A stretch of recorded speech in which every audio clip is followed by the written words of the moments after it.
How to block AliExpress emails. In this video, I'm going to show you how you can stop or unsubscribe or block them in under a few minutes.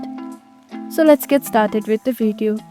First, open your mail, then open any promotional emails from AliExpress. There you can see a button called unsubscribe. Tap on it. A prompt will be opened telling you that you will be taken to a page where you can turn off marketing emails, newsletters, or sales alert. Tap on go to the website. Then tap on unsubscribe. Now click on the any of the following reasons and tap on submit feed.